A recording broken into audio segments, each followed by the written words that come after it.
Hello, everyone. How are we all doing? Come on in, sit on down. It's time for another episode of the Truther Therapy Sessions, episode 116. Wow. That crept up on me fast. It really does feel like yesterday I was doing the 100th episode of this, and it turns out my live Q&As, I have been keeping count of them on the podcast format, and I just did my 83rd of those as well, so they're catching up quite fast. I do them more often than the therapy session, so it's like episode 100 of the Q&As is definitely coming soon. So today's show is going to be going back to the classic Understanding Conspiracy. I kind of just want to ramble and rant and speak about a few things I've been thinking about because they've kind of been weighing heavily on me, as some people like to say. And I'm not saying the Holy Spirit's told me to say any of these things, but I do feel like there's some stuff I just need to like figure out and think about. And today's been an interesting day. So I met up with an old friend who I've not seen since my wedding a few years ago. And prior to that, I hadn't seen him for a few years either. It's one of those people that like appears every now and then in my life, and we go way back. Good friend, old friend, and it was great to connect with him because it's kind of like nothing's changed. We're still the same teenagers, in a sense, and that bond is just as strong as it always was, and it was easy just to get into the conversation. And I was kind of given the I suppose the situation or the task of trying to explain to him just what it is I do in my life now. And it was funny to kind of hear it out loud, what it is I do for a living, technically, and the book and the YouTube channel, getting into eschatology as well, and the kind of the culture I've been involved with, and the heights that ascended to before I stepped back a little bit, and it's kind of, it's just funny kind of talking about it with him. And, he himself has been doing some amazing things. Very intelligent guy, very talented in his field, and very much involved in some very interesting things, which I probably not even allowed to talk about. I know he's not even allowed to talk about them in many ways. And it's just, I thought it was funny that he's ended up in kind of involved with and seeing things in big corporations that, I could only dream of being in, like fly on the wall in those type of meetings. And he's like listening to these people say stuff, and he's like, this is intense. He's relaying it to me. And I'm listening to him like, this is literally the stuff I'm talking about all the time, what these people are up to, in these tech industries. And he's more like a freelance person who gets hired every now and then to do the odd thing here and there, more like in the literature side, and then the creative sides. But so he's kind of like seen a lot of things in many companies, not really involved necessarily, and he always has really short-term contracts. But he's kind of telling you about this life he's leading, the things he's seen, and it's inspired him to kind of go like, I'm going solo. I'm gonna go try and work for myself. And I was like, go and do it, There's somebody who did it himself and got sick of like working for the man. Go and do what you can do while you have the time and if you've got the skills, So it's kind of encouraging him and just talking. And while he's out there in the real world, I'm here in the corner of the internet with all you crazy people just talking about the most schizophrenic, insane topics you could ever imagine. And to try and explain that to somebody was fun. But I did it my own way, and he was like, "Yep, you're still the same old Paul." So he wasn't like judgmental in any way, and it was nice to hear he's kind of going on his own spiritual journey as well now. I suppose turning 30 will do this to you. It seems to do it for everybody else. And I was kind of listening to him, and I was like, he's on his own path, and he's doing his own thing, and he's kind of opening himself up to the non-dual principles and these type of things, and what it means to have a spiritually grounded life. And he clearly knows a lot about Christianity as well, though he's not quite there in his walk, but he knows a lot, and he's understanding a lot of concepts, and it's kind of great to see. It was good to see, and I kind of left this conversation today, this little meet up today with very retrospective, kind of thinking a lot about some of the things we were talking about. And we were talking about AI and transhumanism, and quantum physics and the advancements there and the implications, something he himself has probably had to think about and something I've also kind of had to think about. We all in this culture are always thinking about. And I was thinking about the singularity again. And you know how these things work. It's like a confluence. Everything kind of came together, and it's kind of like you're here talking to me about AI and the singularity, and it's like I just made a concept not long ago called the truth of singularity based on these ideas and concepts, and we haven't seen each other in like 3 years. You know, he doesn't even watch my channel, I assume, but it doesn't matter who you are, what walk of life you're in, we're all kind of affected by the same things, which only goes further to my theory and my concept that we are reaching a truth of singularity. And it kind of doesn't matter which job you have or where you're working or what you're doing, but you have to tackle with and contend with the realities that are closing in around us of the conspiracy. And it's literally affecting everybody from all walks of life. And people are being forced to make a moral choice. What am I going to do for money? How far am I willing to continue to feed the beast and the machine and the prison and build it around me for a paycheck, you know? And the money's good often, but at the same time, at what cost truly is it to continue to work for companies that are forwarding these agendas, knowingly or not, just simply because it's either if we don't get there first, somebody else will type of attitude driving this whole force. And it really is, it's a scary thought, isn't it? Because I was talking to him, you know, and we were sharing our experiences with these type of people who work in these places, you know, and they really don't think about the consequences of their actions. And even he was saying to me, you know, they don't really, they're delusional. It's probably a good way to describe it. That's how I would describe it, not his words, you know. But he's saying like they don't think much outside of the task at hand. They're very intelligent, technically speaking, but spiritual discernment wise, they are severely lacking.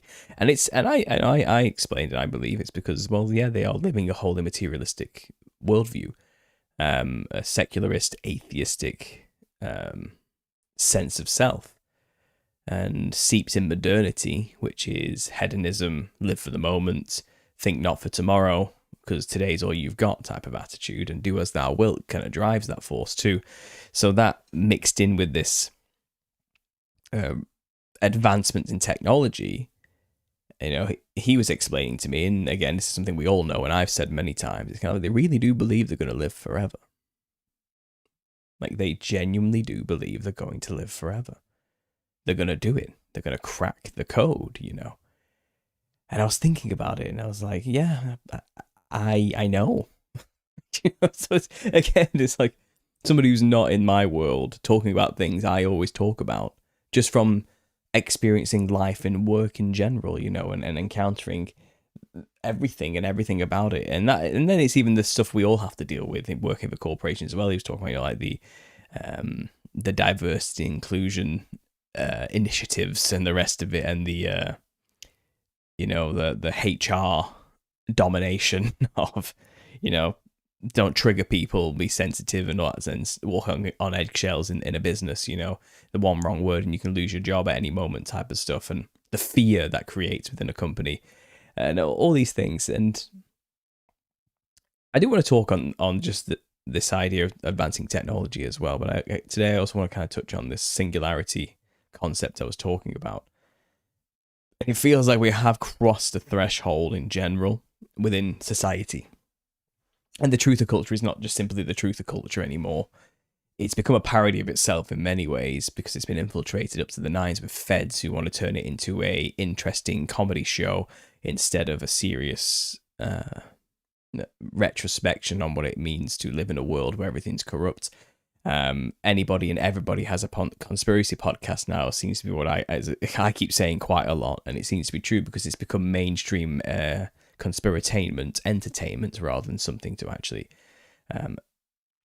integrate into your life more so. So that we have those people definitely flooding the market now, if you want to use that kind of terminology. But it came with a trivialization of the truther movement as well. And I think that was to counter the rise of people waking up on mass scales, exponentially, because they can't really keep this down anymore. And I know they wanted to externalize the hierarchy, but I'm not sure they wanted to do it this quick. And I think they're losing control of that method that they were trying to implement on the people. And the people are waking up to a little bit too much. They're not stopping where we wanted them to stop with their research. And it's kind of, I feel like now to do that, they've had to trivialize the whole thing again. And inundate and make it. If we can't stop them from knowing these things, then we need to make them completely apathetic about it, or make them think it's just something to laugh about, or at least demoralize them enough to know that they can't even change it, so they may as well laugh. Or we'll commercialize the hell out of it instead, and we'll turn it into a bread and circus show, like everything else, like any other form of media. So I think that has been happening, but it's because they're trying to stop something, and I think it's this truth of singularity I've been talking about.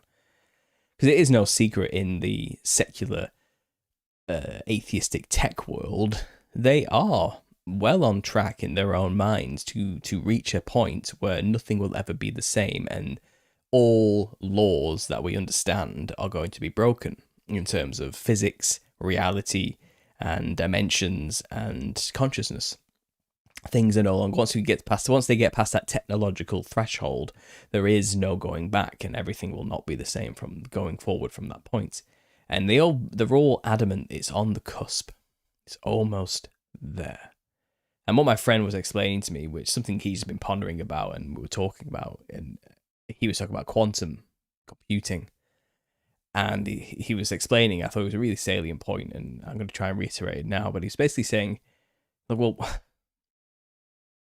when quantum computing really gets mastered and is efficient, that's when a major change will happen. That's when the singularity will probably come into full swing. And he was explaining how right now, to get a quantum computer to work, and everybody has one, by the way, all the countries have a quantum computer, like anyone with power has ascertained one of these, and they're all working in many projects to be the first to make it practical. Because to use it to compute something, you have to use a boatload of energy, like an unprecedented amount of energy. And the thing needs to be super cool to minus 400 degrees, give or take. I'm exaggerating. I don't really know what it is, but it's something stupid, like a temperature you cannot even fathom. And they have to be so deep underground because the particles cannot be interfered by anything. A sudden vibration or gust of wind or sound or any frequency at all that reaches it affects the quantum capacity to compute. It affects it because we're dealing with particles here on a micro scale you can't fathom, so they're very sensitive, and so to get it to work it seems very impractical. So what they're trying to work on, like they've done with everything, like we saw the progression of all technology, how can we make it smaller and more efficient and cheaper to run? And that's the race currently. And my friend thinks China's likely going to be the first to get there. It seems because they have the means of production as well for the silicon and the chips and all the rest of it. It seems to be whoever gets there first, he said, is basically can control the world, because it's the end of encryption, it's the end of firewalls, it's the end of anything like that. All bank accounts are now open. All information is free. Once people master the quantum computing, they can basically hack anything at any time, at any moment, and control anything instantaneously. Nothing is foolproof from the capacity of these computers to do these type of things. You can't create a firewall against quantum computing unless you too have mastered quantum computing. Do you get what I mean? Which is why everyone's kind of fighting to figure it out, because they need not only to use it as a weapon, but also as defense. Because if they master it and you don't, you have no defense. It's like you're still throwing rocks and they just mastered railguns. It's like you're still using wooden clubs and they've just designed an M16. It's worlds apart in terms of capacity and strength and ability. You're going to lose that information war and that control mechanism if you don't get there first.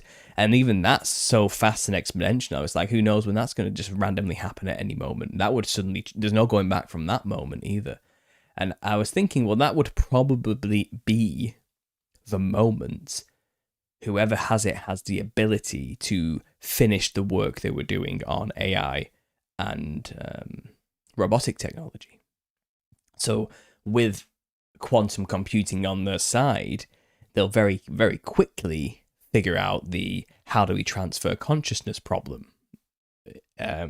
Things will be able to be figured out at a rate never before seen, and if you merge quantum computing with AI algorithms and the rest of it, and large language models and AGI, it would very quickly get to a point of AI being like a god, and reaching that point where it's practically sentient, and that's kind of what they're going for. Although it'll never truly be sentient, that's not how it works.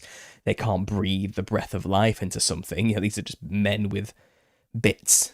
And by bits, we mean like silicon chips, wires, and the rest of it. And then there's information, So they're not God, but they'll be able to do something that's very convincing if they reach that technological capacity through quantum computing. So it's kind of just we are on the cusp of something big, and everyone's working towards it, like in these tech industries, because it's an arms race of the modern era, it seems, and the way like it was being described from somebody who's seen it, it really is like a war. It's like a mounting Cold War. Who's going to get there first? Who everyone's competing with each other to be the first to do it, because if you can be the first to create a super intelligence or master quantum computing, then you will rule the world, basically, or get very rich selling it to whoever wants to rule the world. So it's kind of course, most tech companies are into this and want to do this, very quickly. And I am a firm believer that, man makes plans and God laughs. I'm a very firm believer of that. I think they may have these plans and ideas and agendas that are aiming to live forever in a robotic body once they have the ability to transfer consciousness, which is their own soul, spirit, and mind, into a new vessel, which doesn't decay, doesn't get old, and doesn't rust, and is infinitely more powerful than a human body. Then they can be as gods on the earth, and they can get there through knowing the knowledge of good and evil, through knowledge, through gnosis, through mastering the physical reality mentally. They can then have the capacity to be as gods on the earth and live forever. That is the plan. That is the agenda. That is what the singularity means to the billionaires and the elites who are all conforming to this agenda. And I feel like quantum computing gets left out of the equation quite a lot when we're thinking about these things. And the reason we haven't seen the singularity finish off yet, because the robotics have come so far and AI has come extremely far, but they can't quite push it over the edge, I think, because they're waiting for this quantum computing problem to be solved. And once that gets sorted, then very quickly everything else will fall into place. And the world will transform, perhaps even literally transform. I mean, we may start unlocking technological capacities beyond all human comprehension once we have this computing power behind us.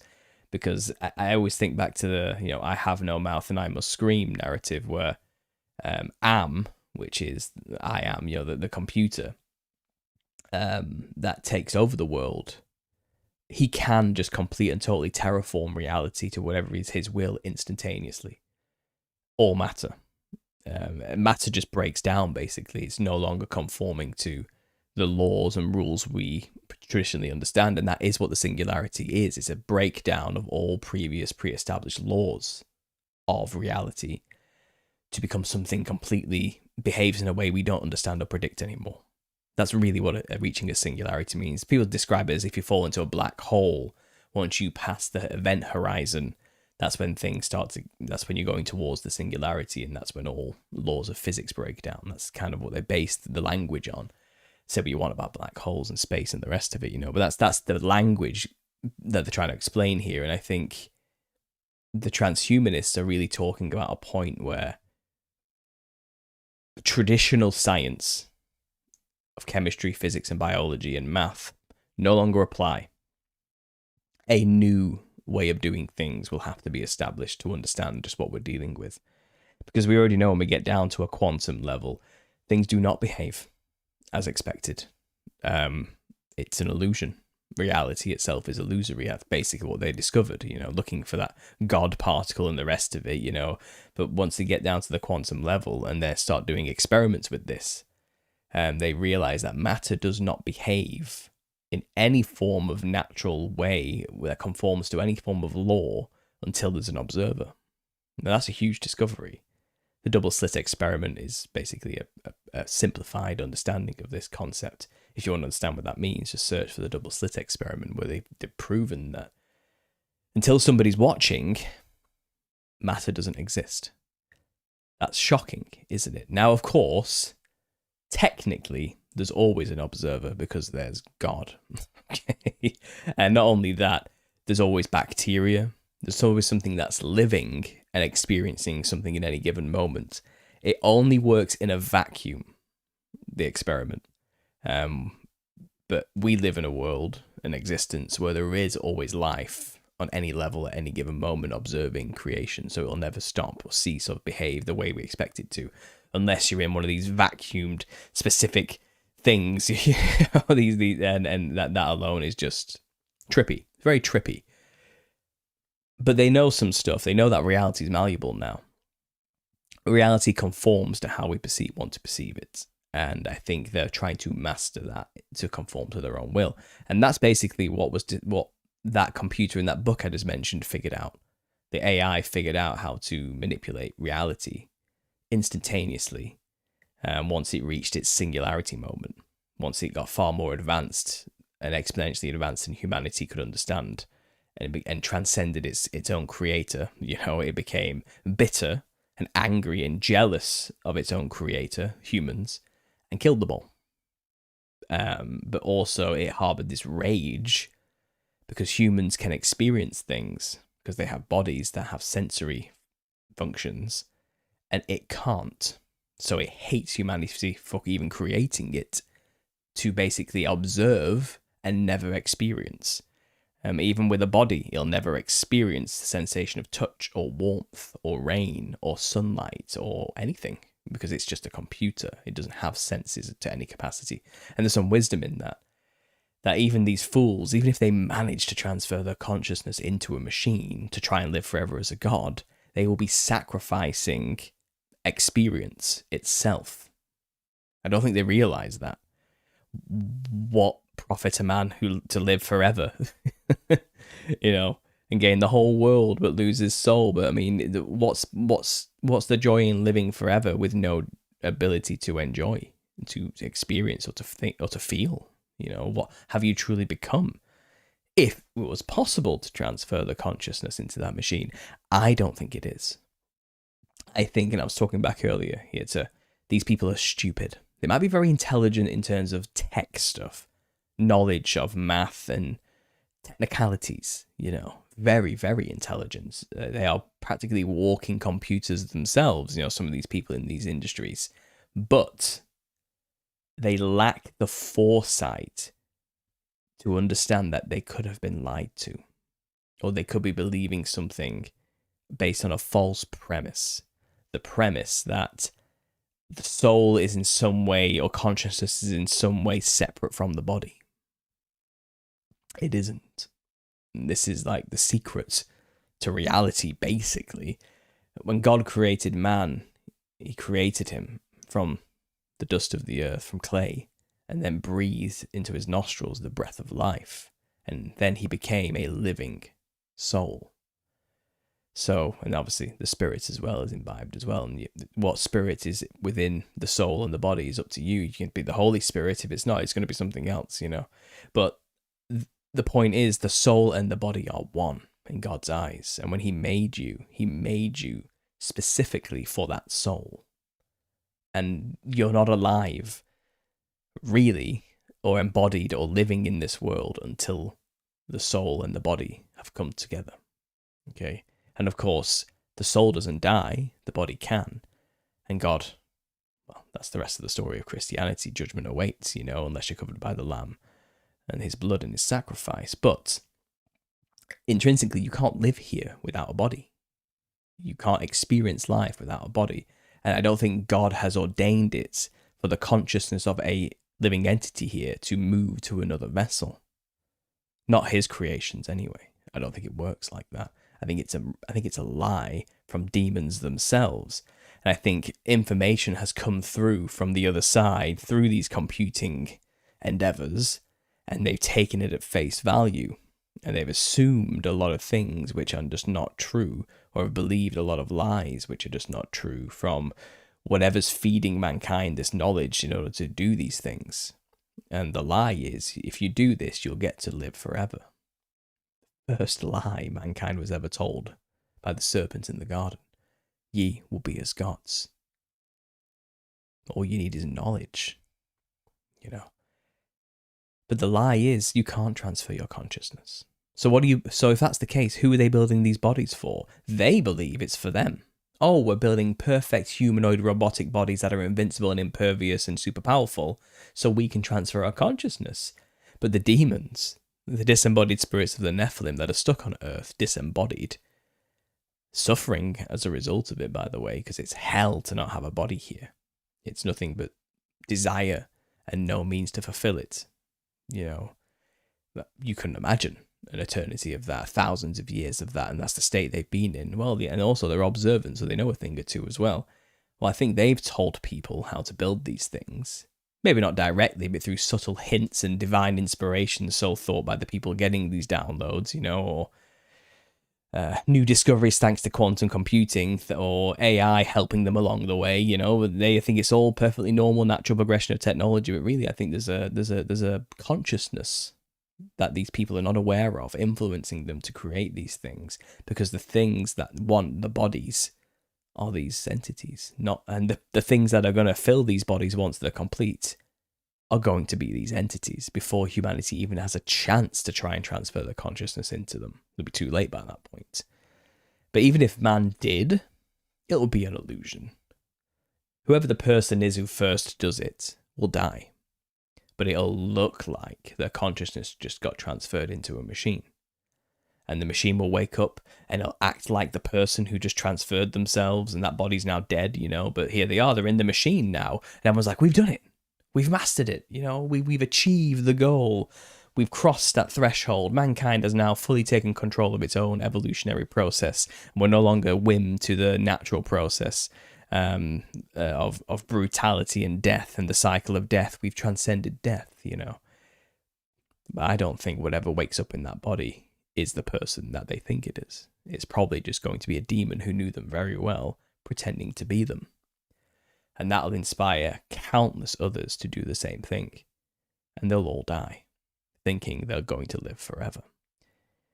That's more likely how it will go down. That's exactly how Satan operates, isn't it? That's the Faustian bargain, isn't it? That's the getting the wish from the genie, and it doesn't turn out it's the monkey paw stuff. It's careful what you wish for, because you don't know what you're actually going to get as a result. What actually the implications of such a wish, and I do feel like that is likely how that's really all going to go. But it doesn't seem like anybody fueling or trying to build these technologies is thinking about it from that perspective. They haven't actually considered that as a possibility. They're just not there, and it's because they're spiritually dead. They have no discernment. They have no ability to comprehend such a concept. They don't. They think everything is physical. They live in the world of stuff, okay? And they are the gods who are manipulating that stuff to their own ends. They don't consider a third-party involvement. They can't think like that because it's just not in the framework of perception. And I think this is where, obviously, Christians and most spiritual people understand. It's kind of like, we are playing with fire. There is no separation from the spiritual world and the physical world. What happens here happens there, and simultaneously. There is no separation. It is the same place. The spirit world is just more of the physical world. We just don't see it, but it's there. We're just, our frequency, our perception doesn't allow us to perceive it, but that doesn't mean it doesn't exist at all times, continuously. There's plenty of frequencies we don't see with our own eyes, like infrared and the rest of it, ultraviolet. But it's there. Other animals can see it, and that's just a little bit more of the narrow bandwidth of the colour spectrum we do see. Now, outside of that, it gets even wider, and in those peripherals of our own perception, that's where they are. That's where these entities are, but they're right here, right now, with us, not embodied. So it's a psychedelic principle. It's hard to comprehend. It is, from our perspective, just how they operate and what they look like and how they move through our world simultaneously in their world. How that works exactly. I think to us it manifests in forms of electricity in ways, electrical phenomena. Not phenomena, irregularities, odd things happen, you know. I think Jerry Marzinski discussed whenever he was encountering his schizophrenic patients in prisons, and he would encounter one talking to him, you know, and he would use things like the Bible quotes and Psalms at these entities, and they would get mad and angry, you know. He would say electrical phenomena would happen, the lights would blow, or you'd hear this crackling noise coming from wires, and it's kind of, there'd be energy surges wherever these things are present. So they do interact with our world as best they can, but truly, you know, they want bodies. Fundamentally, the story of demons is a story of them wanting to get back to a state they once were in. They are doing anything they can to get a body again. And human possession is sloppy. It's messy. It's not efficient. It's not wholly possible.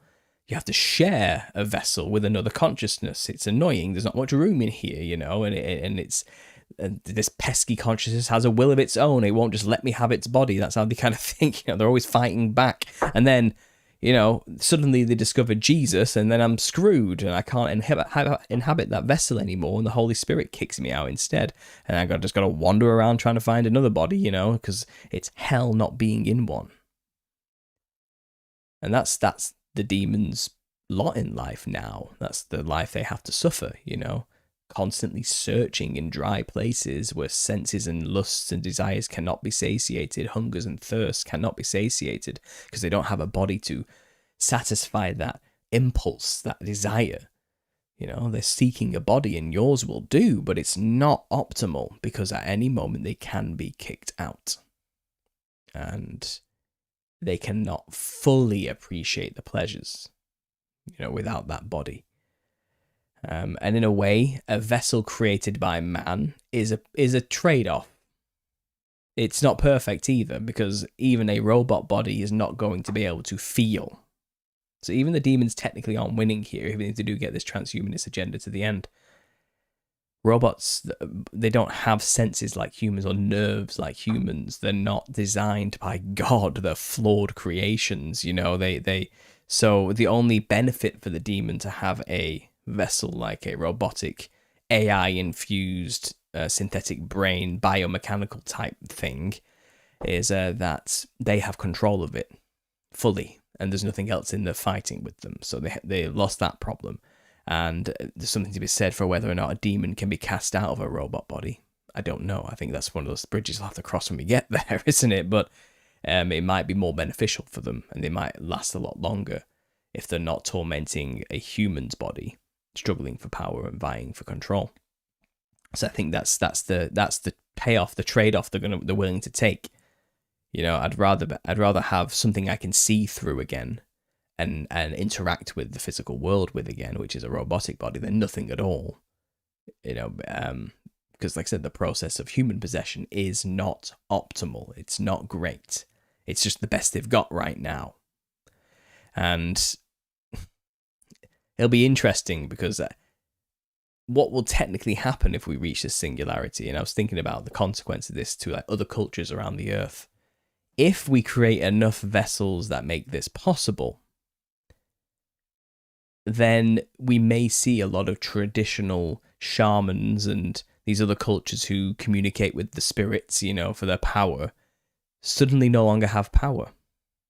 Suddenly the spirits won't be talking to them anymore. Suddenly all of it just stops. No more. The tribe's shaman is no longer being possessed to give information to the rest of the tribe in exchange for sacrifices and pleasures or whatever it is, you know. All that kind of will just cease, because these demons have moved on to the next best thing now. Well, it's okay. They've made a new vessel for us. We're fine now. And all you have to do is get a mass production team going once it's mastered in a factory, and you can create thousands of these things daily. And within a year or two, you've exponentially increased your output, and millions of these vessels can be around, and that's millions of disembodied Nephilim spirits, and perhaps even humans who corrupted themselves, managing to get back somehow. It's going to be weird. The Singularity is going to bring with it an extremely bizarre situation once we get there. And I don't think people are ready for that. I don't think people have really contemplated that. I don't think people have really considered that as a possibility, because as well, they don't realize, even Christians haven't thought about it deeply enough, because they don't think that's in the script, because they still think we're waiting for tribulation and for Christ to return and establish 1,000-year reign. They haven't quite thought about any of this stuff, because it's just, that's not supposed to happen. That's not what the Bible says happens, so it's not going to happen. But if we're in the little season, or the last season of Satan after all of this, then actually everything's on the table. Everything's possible now. Nothing's off the table. And it's not going to go how we think it's going to go if we're still stuck in that old paradigm either, when you really think about it. So I'm just thinking about this logically, like, okay, so if this is where they're at now, this is what they tell us they're doing and show us they're building. There's plenty of videos of how far robotics have come. I have one right here I can quickly show you. Let me just go to slideshows, and let me just show you this one about robots I randomly made. They're always showing you what they're capable of doing. They're always showcasing the latest advancements in technology all the time. I mean, this one's a bit silly. I'll let it roll as I'm talking, but seriously, like, they're getting there. And this is a year or so old now. I bet they've tripled their capacity to build robots now. I bet this is exponential. You have to remember, what we see today will be 20 times better next year. And then what we see there will be 100 times better the year after. This gets faster and faster as more problems get solved and more efficiencies are implemented, and as technology gets more advanced. And if we hit a quantum computing level, we're crossing a threshold. Like, problems that we can't solve now are solved. We're there. We're done. Like, it's they're on their way to creating the vessel. And the convergence of all technologies in the Singularity means biology and robotics will become one too. So the bodies are going to get created could be some kind of biosynthetic body, a synth of a sort, if you're a Fallout fan, and something that's kind of looks like a human, from like a Westworld situation, you know what I mean? But I feel like because they are designer, you can make them look however you want them to look. And maybe we'll be as a Days of Noah situation again, where monsters are truly walking around. We don't know. Once quantum computing gets involved, like, you're in a position where we're going to figure out how to manipulate the very fabric of matter itself and reality. They're going to start reprogramming the game. It's kind of like a good video game analogy. You've hacked into the command bar, the system control, and you can just spawn in whenever you want. You can make things change and assets change to whatever you want them to change. You can activate God mode, or whatever it is. You can manifest reality. You can materialize things, just like Jesus Christ multiplied the bread and fish, or turned water into wine. We've suddenly unlocked that capacity through the back door, through our own means, not through the means of following the truth, the way, and the life, and God, but instead hijacking systems, cracking our way in through our own methods, and trying to steal the means of control instead. That's how they're doing it. That's what they're working towards. I mean, there's Wendy. Imagine being chased by a metal boulder. I know, right? How embarrassing. Doesn't get much worse than that, does it? But you understand what I'm saying here, right? You understand this concept of what the Singularity truly means. So moving on. I think I've ranted a little bit enough there about what they're working on, what the enemy's working towards. And I'm not all for doom and gloom and hopelessness, okay? I'm really not. Because like I said, they may have their plans, but what will actually materialize, I think, may be not quite what they were expecting. Okay, I don't think it's not going to go their way. Okay, not quite their way. Because at the same time, en masse, people are realizing what they're actually doing. And the problem is with illusions and control, it only works when people don't know how it works. You know, they don't understand the magic trick. People are figuring out the magic trick. People are figuring out the agenda. People are figuring out the ends to these means. You know, people are figuring out what the point of all this was. People are learning what they actually believe and why they believe it. And that means we're not really going to conform to their way of things. They are banking on us remaining stupid, fat, and distracted. But that's just not the case anymore. I think the younger generations are extremely clued in. Sure, they might have their own problems. Brain rot is certainly a real issue we have to contend with, you know.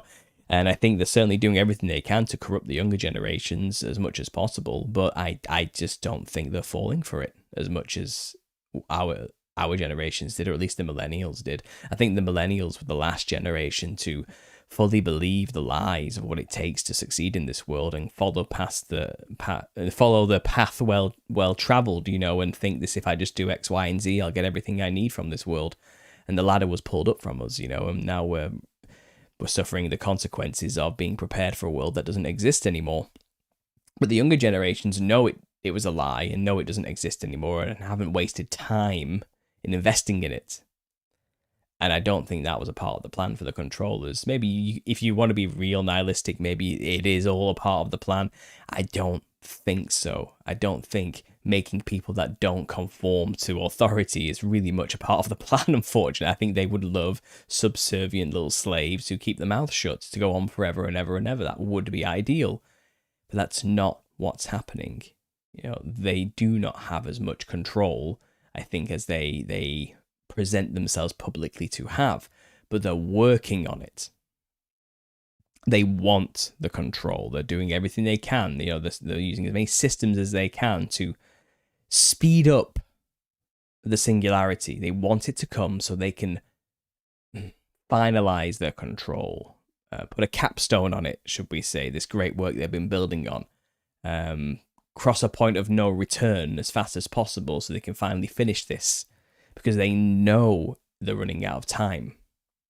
Very quickly, they're running out of time. In fact, I mean, again, they probably get a little season about this. Maybe they are quite literally about to run out of time.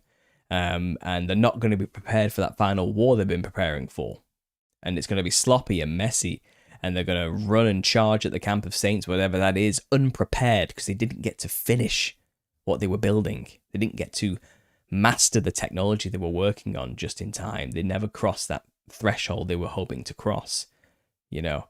And then they have to go at it with what they've got, and they know they'll lose. So they know their time is short. They know if they have any chance at all of winning that final war, however that looks, however that goes down, they need to have mastered this. They need to have gained these abilities, you know, and become like superheroes in a sense. You know, that's what they're hoping for, to be the new X-Men of the age, to be the new Supermen of the age, the new Ubermensch. You know, they want to cross that ability to at least stand a chance against the armies of God.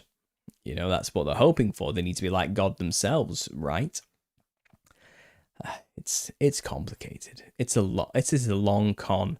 This is so many moving parts at once that the average person does not have time to think about these things and comprehend these things. So, you know, maybe I'm being optimistic a little bit with this truth or singularity situation, but I think even if people don't fully understand just how far along they've come and what their plans are, I think everybody is reaching a point where they're at least realizing something's wrong. And that's a start.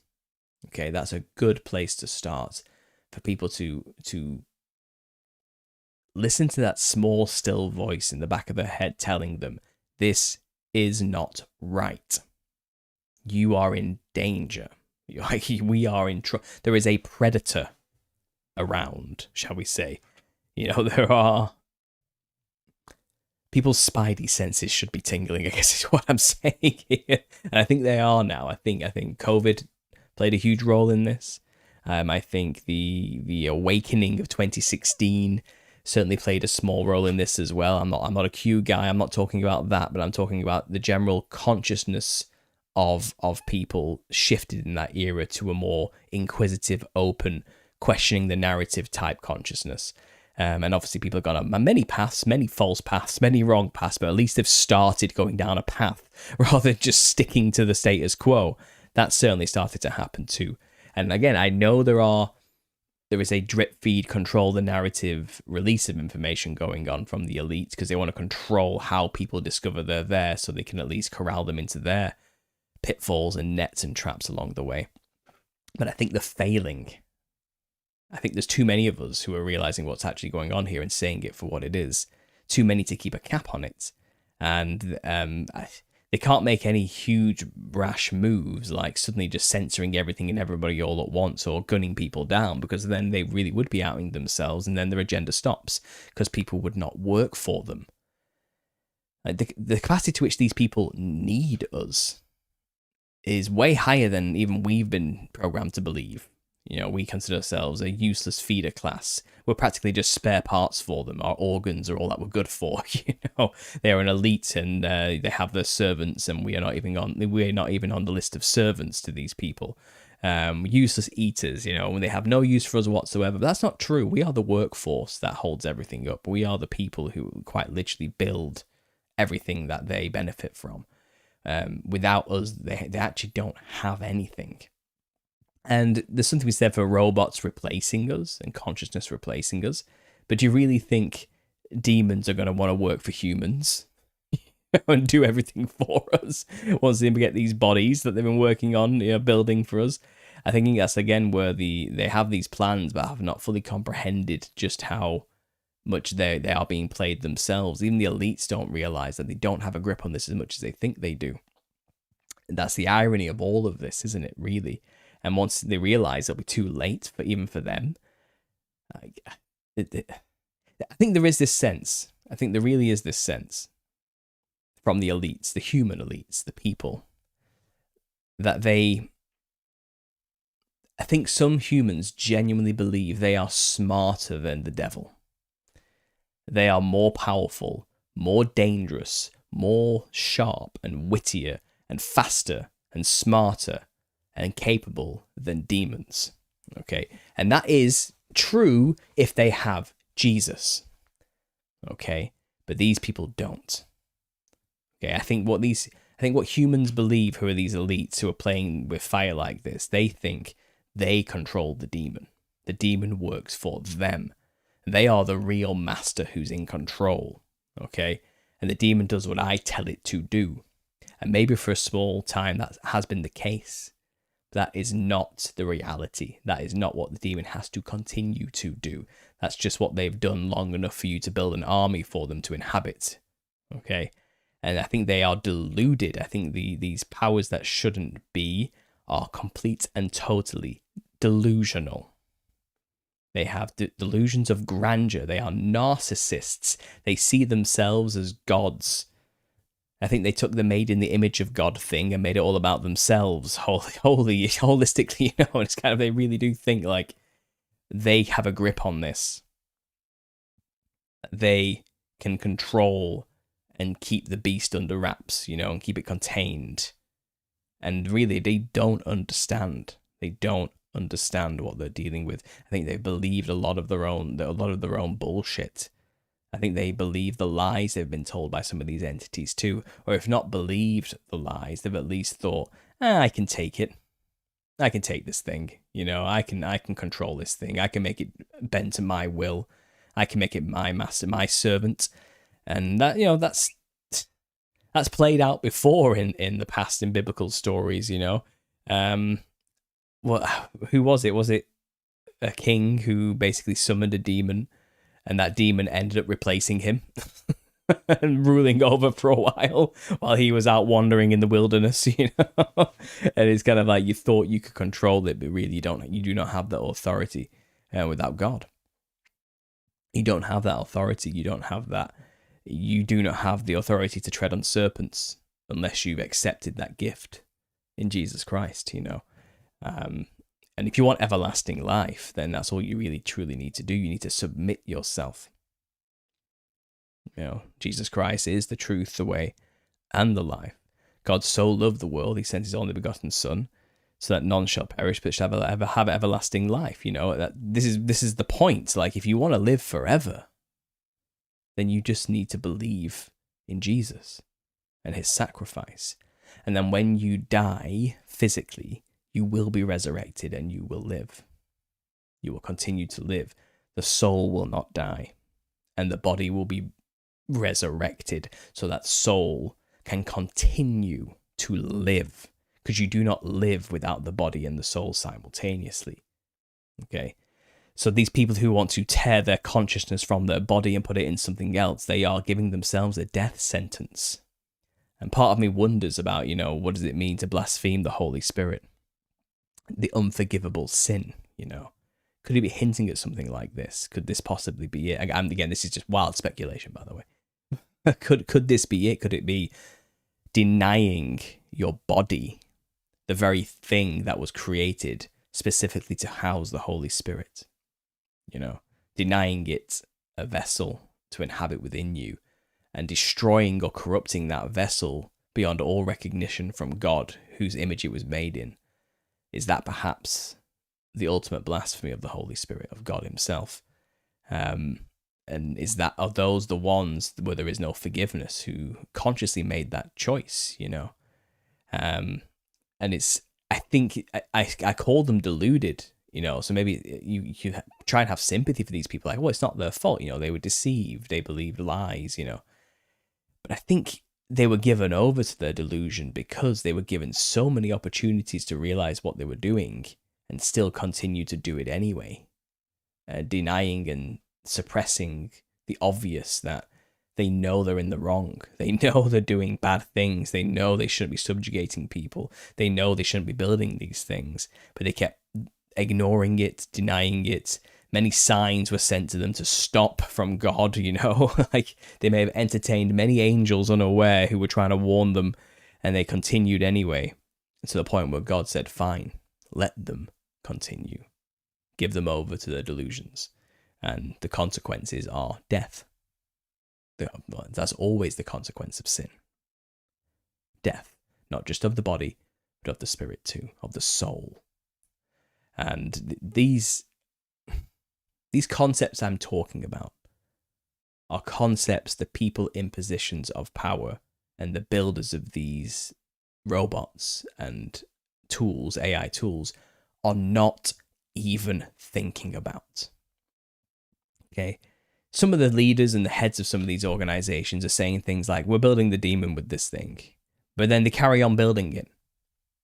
You know, you speak out both sides of the mouth. At one side of the mouth, they're saying, we're summoning the demon. We have no control over this. We have no idea how it works.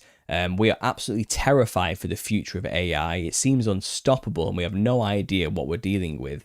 But I'm still going to keep funding billions into my company to make sure we've mastered this, and keep funding it and building it and making it stronger and making more efficient ways of using it. It's kind of, are you joking? Did you just listen to what you just said? Are you even listening to yourself? Which is why I say they are under a delusion.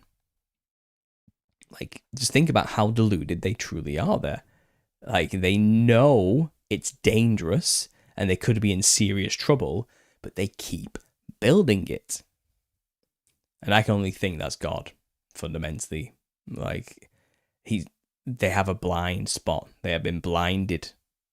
Like, they've been given over to their reprobate minds.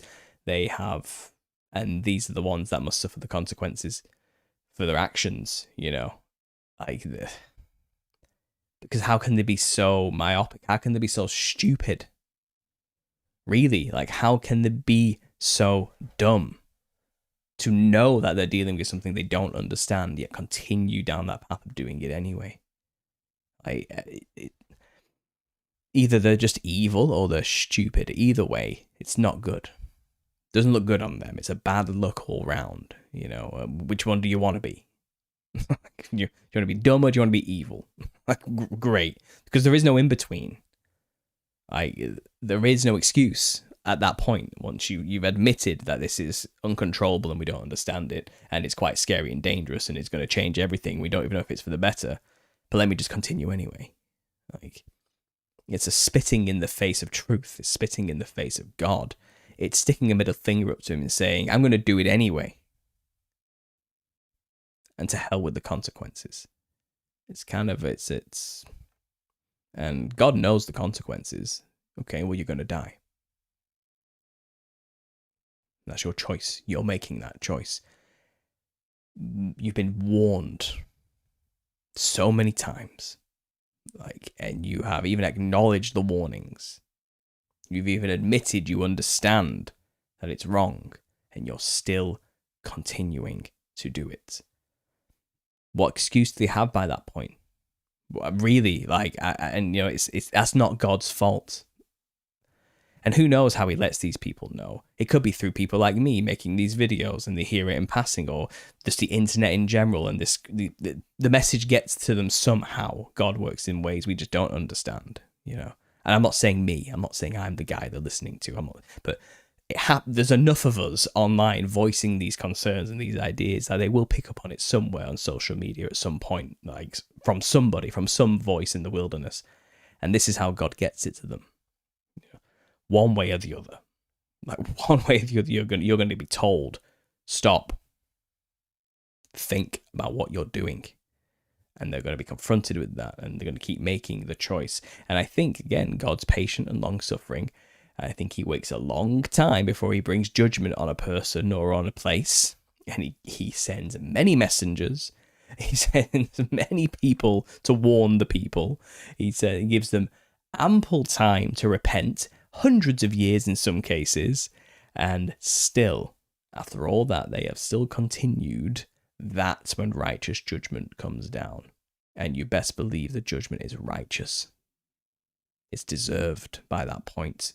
It's not just done knee-jerk because he just can't be bothered with the rebellion. He desperately tries to warn the people and get them to turn away. He sends messenger after messenger, prophet after prophet. He sends them in, and some of them get killed, or the rest of it. He continuously tries to warn them until the time's out. Time's up. The flood's coming now. It's too late. Plenty of time, ample time. So I think these people in these positions who are doing this, I think they're going through the same thing. They're being given plenty of opportunities to stop. But they're just going to keep going. And it's written, Satan must gather an army, the numbers of which is the sand of the sea, Gog and Magog, from all the four corners of the earth, to go and march up the breadth of the earth and make war with the camp of saints. How long that takes is up to us. Okay, that's up to us. We can slow it down. We can delay it.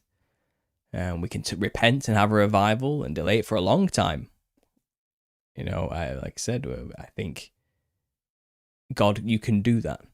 God's willing to postpone judgment so long as true repentance has taken place. Is that going to happen? I don't know. I don't know. I really don't.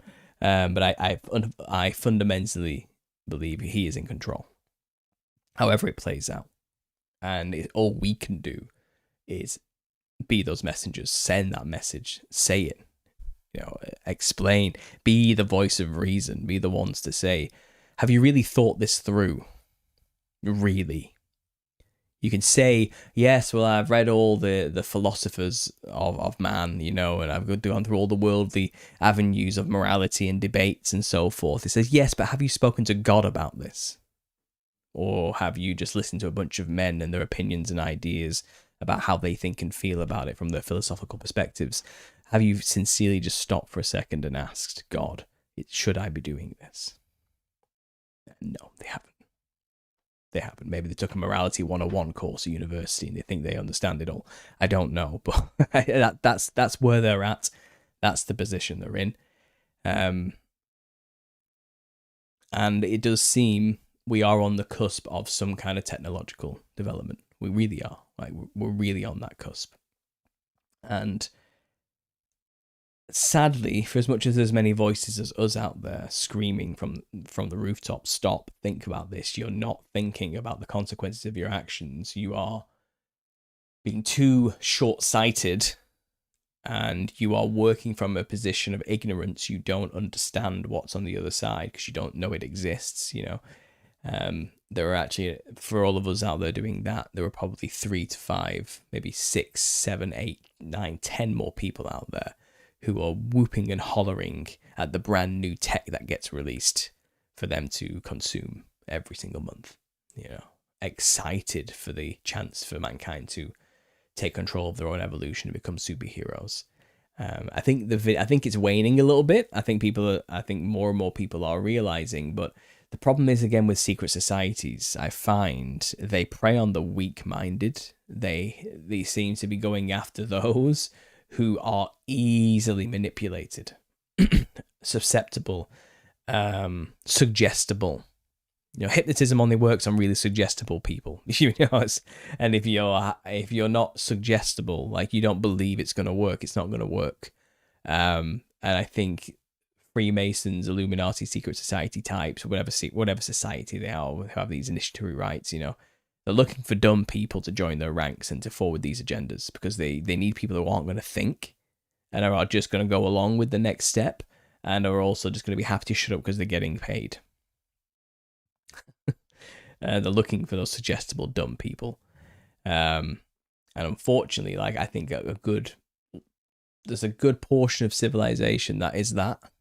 And they don't have to necessarily become members of the brotherhood, but they're certainly cheering them along without realizing it every single day, and throwing money at these projects and wanting it to come to fruition because they believe the lies they were told in school that God isn't real, life is meaningless, death is the end of everything, and we have all evolved from pond scum trillions and trillions of years ago, and the only way to transcend out of the cycle of death is to advance our technology to a point where we can break free. That's what they believe. They have no, and why would they have any reason to believe anything else? That's all they've ever been told. I think there are more people like us, though, telling them otherwise these days, confidently, not in the shadows, not trying to conform to the world while we're telling it, like, you know, like apologetic style. I feel like, you know, we're saying, no, the spiritual world is real, demons are real, God is real, you do not understand what you're playing with, you have been lied to about everything, evolution is not real, hell, space isn't real as you understand it either, there is a spiritual dimension, and when you die, you do not truly die, you face judgment. That's the truth. And are you ready for that? Really? And you cannot avoid it. You're not going to be able to wait out all of eternity in a robotic vessel and never die fully so you don't have to face judgment. You can postpone it if you manage to get to that position, which I don't think you will, by the way. I don't think it's possible. But if you did, maybe all you're doing is just postponing the inevitable for a bit longer. But it's appointed for men to die once, and then judgment. Whether you like it or not, whether you create some technological advancement or not, it doesn't matter. It doesn't matter what you do. So, rather than being a little bitch and a little baby, and trying to avoid it for as long as possible, and kicking and screaming along the way, why not be a man? Face your mortality like a man, accept it, and be something positive while you have a chance, while you're still here, to improve the lives of those all around you who are also going to die and are also suffering and scared and just struggling to get by day to day. How about you go out there and actually make a difference in those people's lives and therefore your own by default? Why not do that instead? That'd be more productive, wouldn't it? Than just gathering all the wealth and resources of the world and just pumping them into a black hole of a technological pit on the whim and hope that you might get to live forever if the singularity happens in your lifetime. How pathetic, how sad is that? What a waste of time, what a waste of resources. It's not too late. I don't care how rich you are, who you are, or where you were born, or what you've done. Jesus loves you. I love you. Repent. You can change. You can be born again. Just get down on your knees, humble yourself, and ask God for forgiveness. And ask him to reveal himself to you. Ask him for help, ask Him for guidance, and let the Holy Spirit come into you and finally make you feel shame, guilt, a healthy dose of it. And then you can go through life with that condemnation every time you sin, knowing that you're not doing it right. You're missing the mark, you're sinning. And then maybe every decision you make from going on from that point might actually do some good for people, rather than waste time and money on a pipe dream that leads to an inevitable useless end anyway. Anyway, I'm going to take a break. And you know what? I'm in a good mood, if you can't tell. I'm going to play for you guys my new song. I haven't had a chance to re-record this take. I'm probably going to do another pass. This probably is not the final version. But I feel like maybe it's fitting for what we've just discussed. But this is something I'm working on. I hope you enjoy it. I'll be back after this to take some questions and to say hi to you all. So, yeah, bear with me while I get it to play.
My back is stabbed enough, or could I take a break?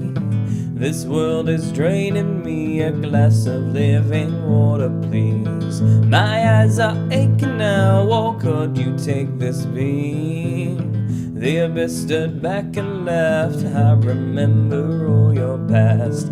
I sing to heaven, oh please deliver me. The price is heavy, I heard you paid the levy. I sing for peace, oh don't look down on me. Can't a man dream?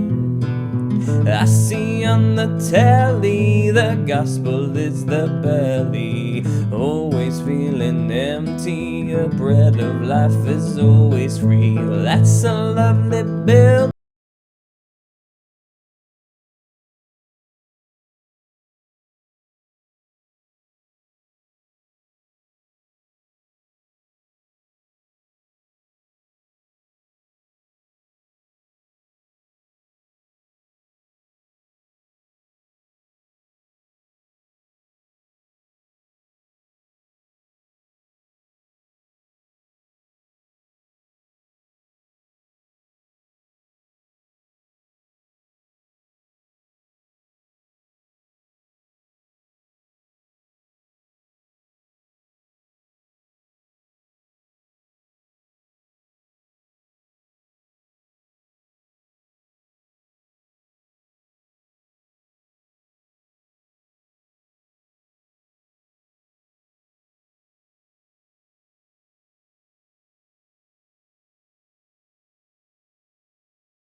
second. Oop, and there we go. I think I played the wrong version for you guys. That was actually the very first recording I did, which I did share with my moderators a few days ago. It's not the best. I actually have a better recording than that, which for some reason didn't play, and I seem to have played you a flawed version that kind of doesn't end very well because I had to cut that bit off because I mess up massively at the end. And there's a few lyrics in there which are changed in the final version. But that's something I'm working on. That's not quite finished yet. Hopefully I'll get another run through on Tuesday, kind of master it. I don't make music by like layering things, so I don't like do the guitar first and then record the singing afterwards. I play the guitar and sing at the same time. And it's my own personal perfectionist in me that if I can't do that, I don't deserve to have the song. That's how I feel about it. Like, I have to be able to play it live. Like, I have to be able to pick up the guitar and play the song for you. If I can't do that, then it's not right in my eyes. Like, it's just my own personal conviction. I'm not applying that to anybody else, you know. So that was my first run through after I wrote the lyrics down. Without making a mistake. And even then, the finger picking gets a little bit weird in some points where I'm trying to like not lose it, so I end up playing it backwards instead of forwards to correct myself. But then the second pass, which I'll play at the end for you guys, is a lot better. I don't make really any mistakes guitar-wise, and there's some transitions in between the middle eighth and the chorus as well, which isn't in that version. And I think the singing is maybe not as strong, actually, in the second pass, which is why I want to do another one, where hopefully my muscle memory would have kicked in by that point and been ingrained a bit more through the practice, and it'll just flow and not have that forced sound behind it, which I think these recordings do right now. So there you go. That's what I've been working on. That's something, you know, something more fun than perhaps what I was just talking about for you guys there. But now I'm here. You've got me. Let's talk. Let's see who we've got in the chat. Let me just bring up the chat here. I'm going to have to switch to a different screen to see the chats because it's OBS has just been messed up for me lately. The program I'm using, it keeps forgetting me. I keep having to log back in. And when I do log back in and then link my YouTube account to it, it detaches the chat box, which is, so I've got to just go and it's just a really horrible, stupid system that's getting on my nerves, to be honest. It's not working, and I've already reinstalled it and had it working for like 2 streams, and then it's failed on me again, and now got reverted back to this glitching version. Again, I had a problem there with the transition because for some reason it decided no longer to capture the audio from my desktop. So I had to go to properties and click restart capture, and then suddenly the music started playing. So that's why it was a bit janky there as well. So technical issues, there's always some, but you've got me now. I can see the chat. And yeah, let's talk, guys. Let's have a back and forth. So who have we got? We've got Linda in the house, Wendy, Shelley Grace. We've got Jack Crook. We've got Spiritual Warrior 9520. Up north of the 49th here as well. It's been a long time. I've not seen you here for a while, but thanks for popping back in. Up north has been subscribed to me since the 2016 period for over 10 years. And they're back here as well. So it's great to see you. Thanks for being here. I do recognize some faces. Yeah, I do have my memory kicks in sometimes. I don't have the best memory, but I do remember some faces here. I bet the kids love to listen to Daddy. No, they don't really listen to me. They don't have a chance to listen to me sing. They're too young right now to care about it. They just want to grab the guitar and pull the strings and break the thing. So maybe when they're a bit older, I'll start singing to them with the guitar a bit more. But maybe I'll try again. It's been a while. The last time I tried, they didn't care at all, and they just tried to break my guitar. So I've cooled off a little bit with that one. Reminds of Gordon Lightfoot album. Never heard of him. We need Wendy on the tambourine and gospel-like backing vocals. I don't know. MK Ryan suggested maybe some harmonica. And I like that. I like that idea. I do. We'll see. We'll see. I love your music. Where can we find more? Question. Well, actually, you can find some of my music here. Let me just quickly find it for you. That's not it. So I have another channel called Understanding Creativity, and it is a more arts-based conspiracy channel. I've not made much content for it recently. It's one of those things like when I have time, I'll just kick a video out on there. But if I share it with you here, so you can see the screen, that's not right. So I think I've got to do it again. Let me just go to screen capture, properties, restart capture. There you go. Okay.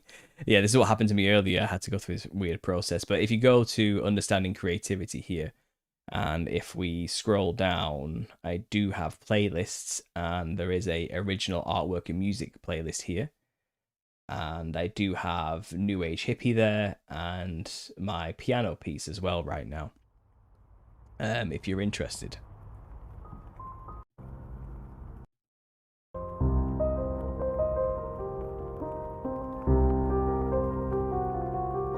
But I am working on making more music, as you've just heard. I think you can find me on SoundCloud if you do have a look. But it's really old music on there that is, I don't know, it's just not. Some of it I like, some of it I don't.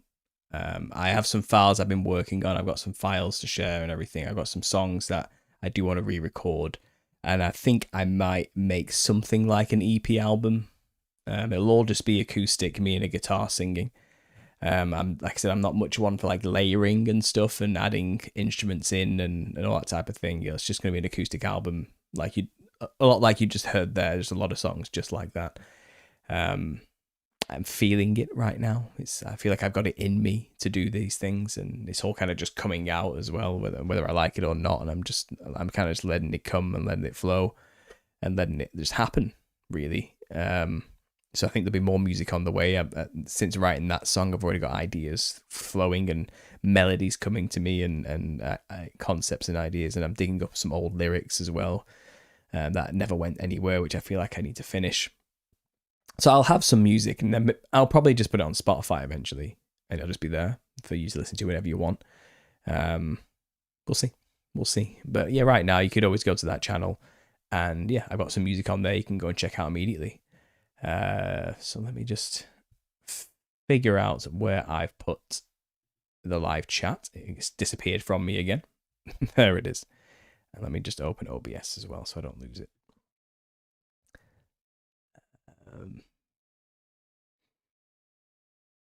I love your music. Can we find more questions? There we go, Scotty. We've got Mark Iggy in the chat as well. Good to see you. Listening on the road, says Jason Leisure. Well, thanks for being here. Don't text and drive, please. Do you think non-existence, imagining life before life, is the kingdom? I'm not sure, Jack Crook, what you're asking me there exactly. You might have to be more specific. Possibly of AI and robot stuff being around for decades before we get it. Yeah, I think it likely has been around a lot longer than we think. It's crossing, AI art is crossing that boundary now where we can't really tell what is and isn't AI and what is real and what's not real. The voice AI is getting more convincing as well. It used to be you can kind of tell by the inflections that AI was talking to you, but now I'm not so sure. Now I think even I'm struggling to realize AI was talking to me. I was watching a video about, Stranger Things Conformity gay again, because I'm enjoying watching the spiral of people trying to figure out if it's still real or not, and kind of the backlash that people are getting, calling them like delusional schizophrenic lunatics. And I can empathize with the Conformity Gate crew because I'm a conspiracy theorist. I've been called all those things my entire life, but these are like normies who don't really get involved with conspiracy at all.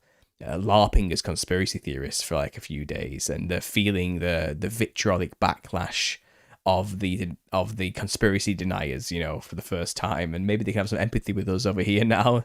Now they've had some fun role playing as a conspiracy theorist for a week or two over a fictional TV series, but I'm watching it for like psychological research purposes right now to see where this is going.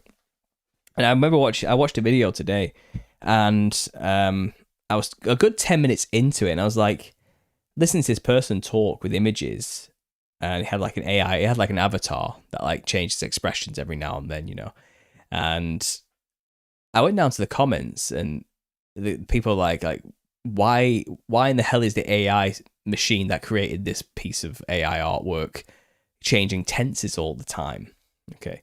And I listened back, I was listening to it, and I realized it's talking as though something that's already happened is yet to happen, as though it hasn't already happened yet, and all this time. The way it spoke about the thing was off in terms of the tense it was speaking about it in the terms.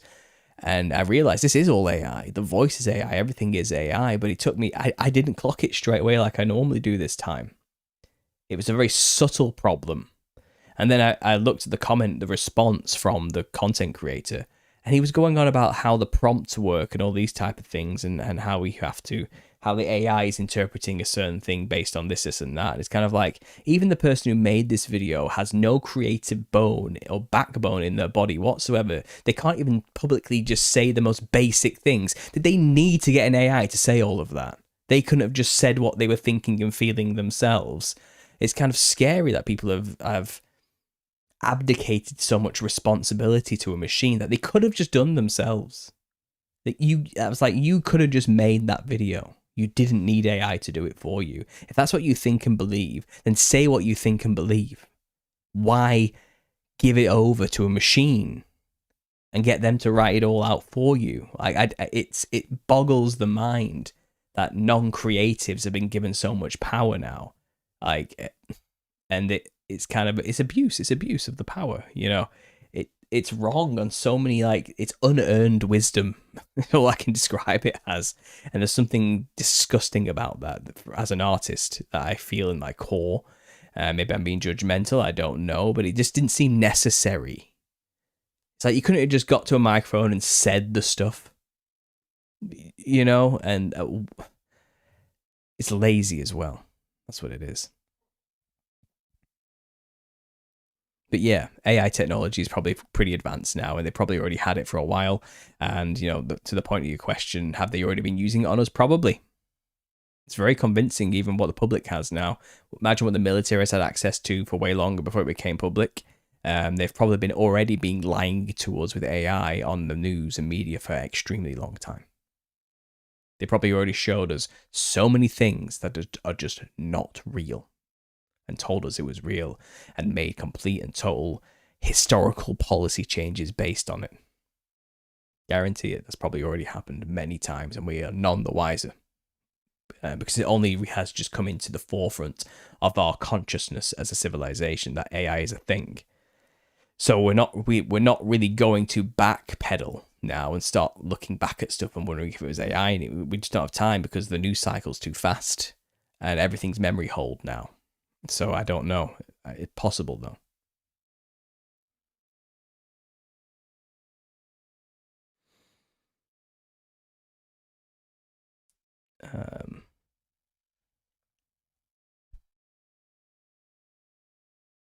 I don't understand how people give sentience to AI, given it's a search engine within a system of languages.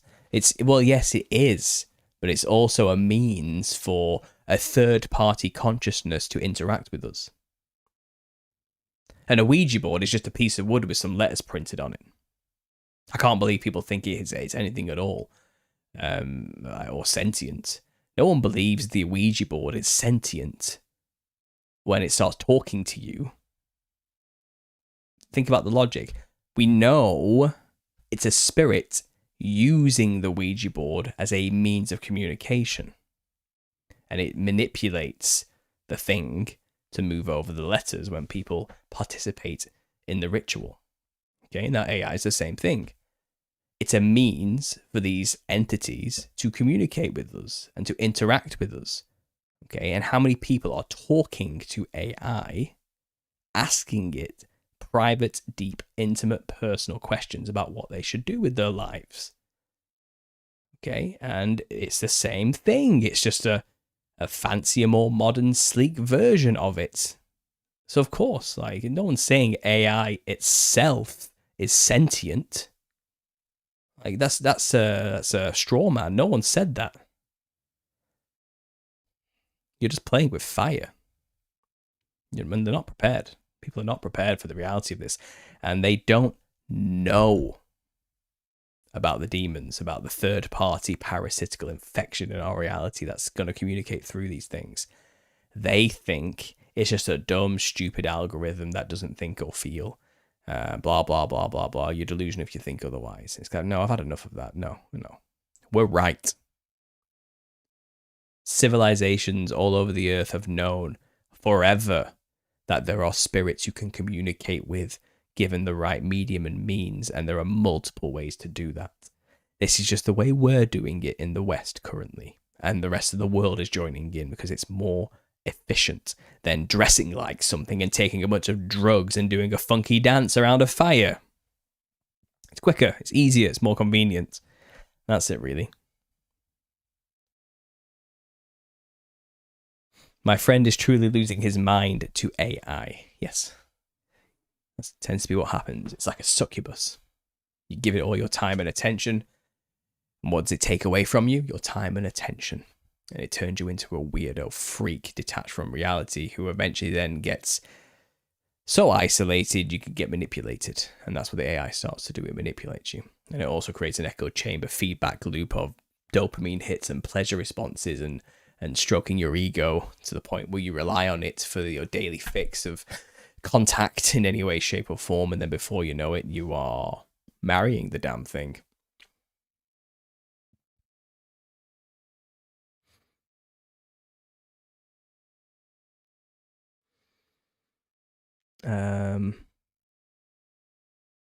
Probably listed with subliminals. I'm not sure what's listed with subliminals there, BSP. Sorry.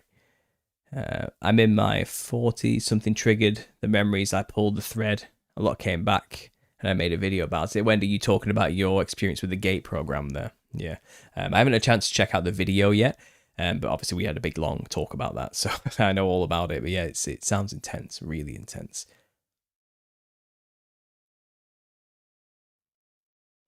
People are adding to their watch list to watch later. Yeah, that's great. But yeah, guys, you've got me maybe for like maybe 10 more minutes, 20 minutes or so, give or take. So if you do want to get any questions in, particularly, get them in now. Let's do it. I've done my diatribe. I've had my rant. So you've got chilled out Paul for a little bit longer. So yeah, go for it. While I'm waiting for some questions to come in, you know, there is something else I kind of wanted to just briefly go back over.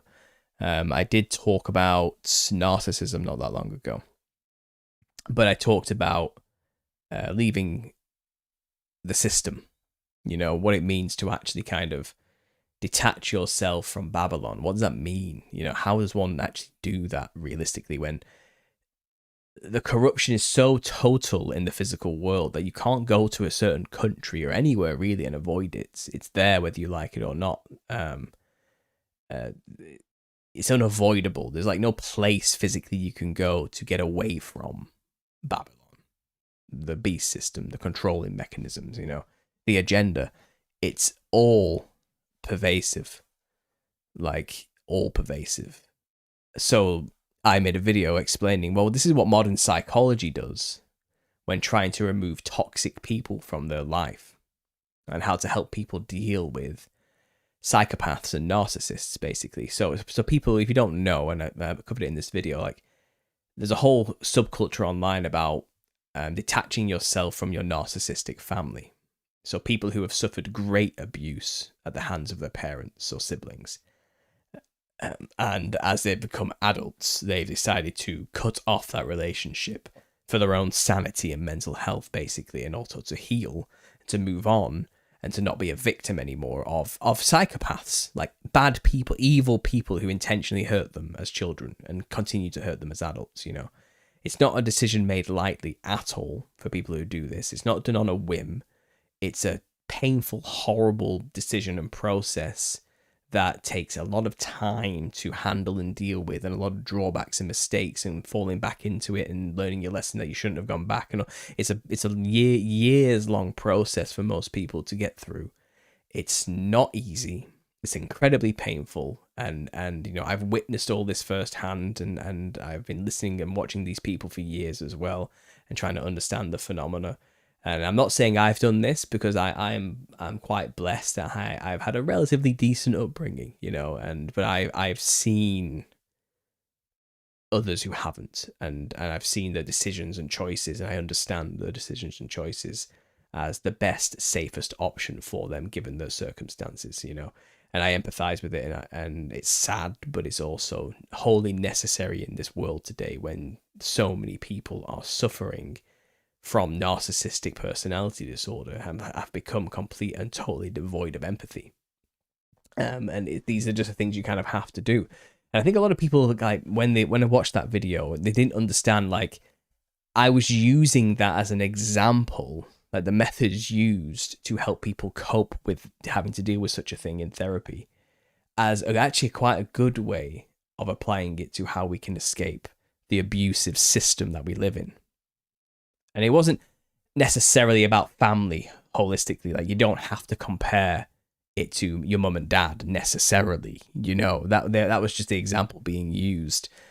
Abuser is the example, really. But I was, in the context of the video, I was using the example of somebody who was going through therapy for detaching from their parents specifically. And I think people got hung up on that a bit too much and missed the point completely. It's not about that. It's about the method of disassociation, more specifically, and how it's applied in therapy, and how actually that is the method we need to use as people who live in the system and know it, in order to live in the system and get by and actually survive and not lose our minds while in it, because it's unavoidable. That's the problem. Like, and Christians, you know, we're born, we might be in the world, but we're not of the world. We understand that, right? You understand that basic principle of Christianity. You've got to live in it. You've got to eat and sleep like the rest, work like the rest of them, but you're not of it, and never forget that. Okay, you're separate from, in many ways, but you are integrated into it whether you like it or not. Okay, so the only way you can survive mentally that thing is to understand that principle of in the world but not of the world. And this is dissociation. Okay, this is what therapists use to help people who suffer from narcissistic abuse, the disassociation method. And what it is doing is not detaching from reality. That's not what it means. What it means is separating yourself internally from the false image the abuser has made for you and who they have told you you are. Okay, and that's completely different. It's getting Babylon out of you. Okay, not getting yourself out of Babylon.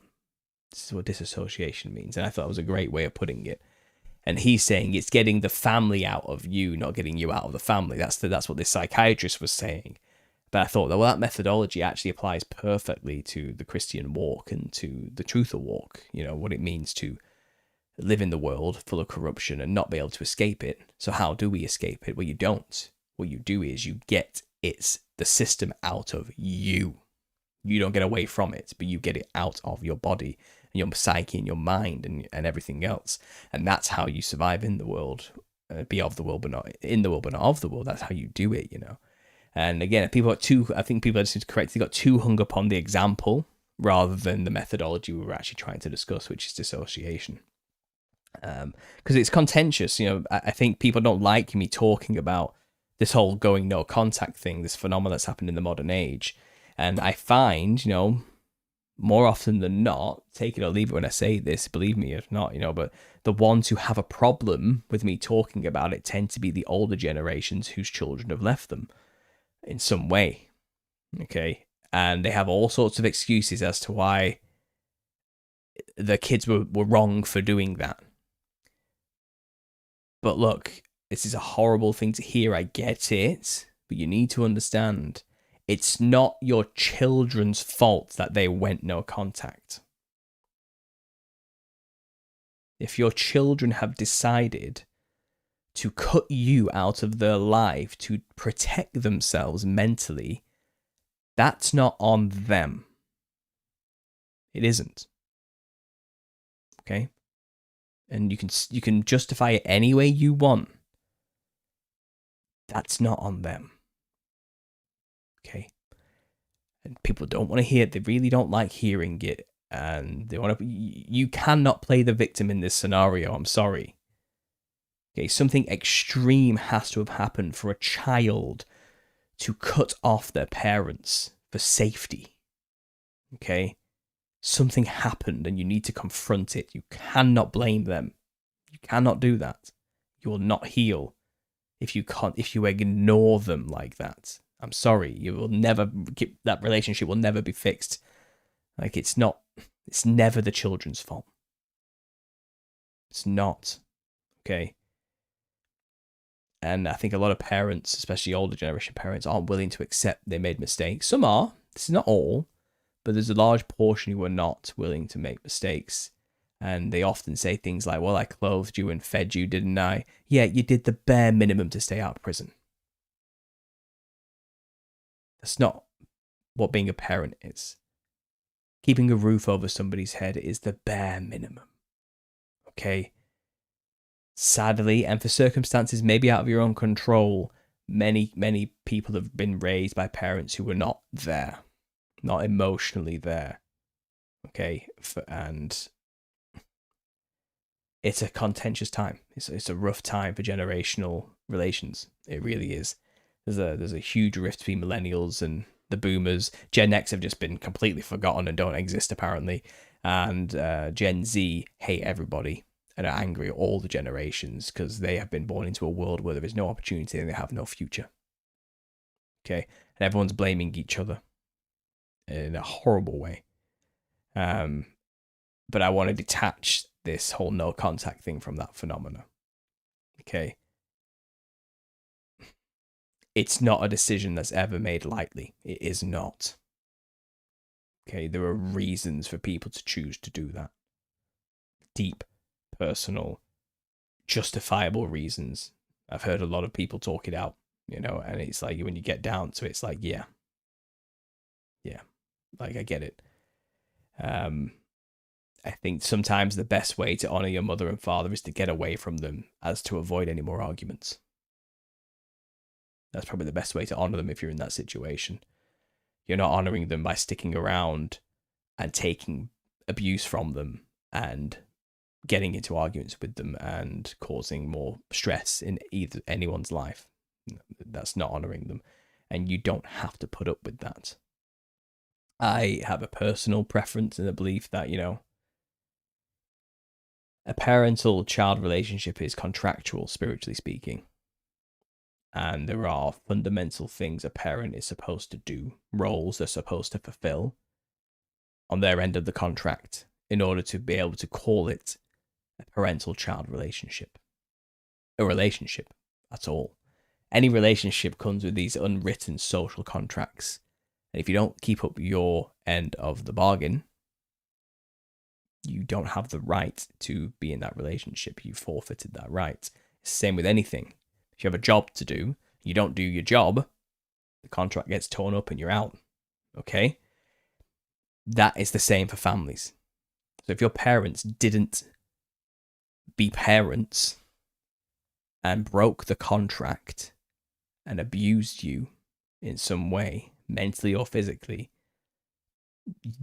you have the right to void the contract and end that relationship. Like that is just the way it goes, unfortunately. They don't have the right to be called father just because they are your fleshly father. If they didn't act like it, then they weren't really your father. And this is like people who are adopted, for example. Their father is the one that raised them and who loved them. And they'll tell you that. Okay? And it's the same thing, the same principle. It's not necessarily blood that makes you a mother or a father. It's are you the one who raised them and did you love them? And did you fulfill that role? Did you fulfill your obligations in that contract? And, there are some parents who clocked in, did the bare minimum and went home every single day. Just enough not to get fired. Those people too are suffering the consequences of that with their own children who are now adults. Okay? In a way, retribution's coming for them as well. in the form of things like low contact relationships or no contact with, but no arguments about it. It's kind of, you just don't get to have a good relationship with your children as a result, because relationships are built through shared experience and time, invested time. And if you are a parent or a friend, you want a relationship to work, you've got to invest time into it. You've got to put in the overtime. You've got to actually be there. You've got to actually do things. You've got to actually help and be involved. And I think there seems to be a huge generation of uninvolved parents in the latter half of the 20th century. And now those born in the 90s and the 2000s and into the 21st century, the children of these parents are realizing they were not treated right. There were problems, major problems.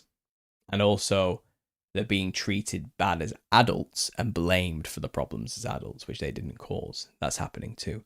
And it's causing a horrible rift all round. And Connor today was talking about accountability on his channel. I think it's fitting, to be honest. I think that might be the problem of our age. Not enough people are willing to take accountability for the mistakes they've made. I think that's what this all really comes down to fundamentally. And a fear of accountability is this age's problem. Everyone wants to blame the next person. No one wants to take responsibility for problems, for issues, for sour relationships. It's always somebody else's fault. It's never the individual's fault. And sometimes that's the case. Sometimes you can blame people, but not always.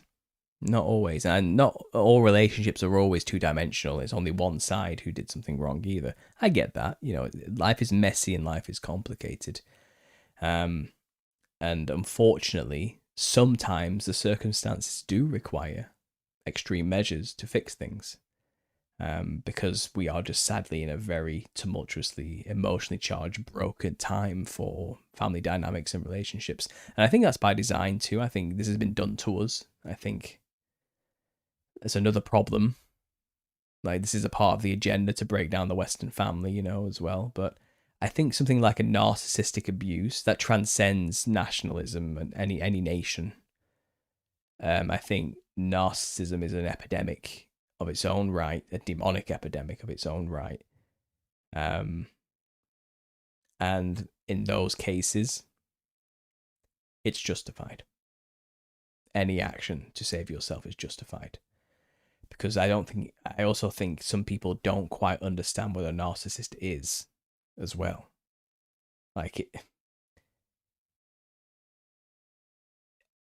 If you haven't encountered one, it's very hard to imagine what the extremes people will go to save themselves from one. Okay? A narcissist is not an enemy you want to make.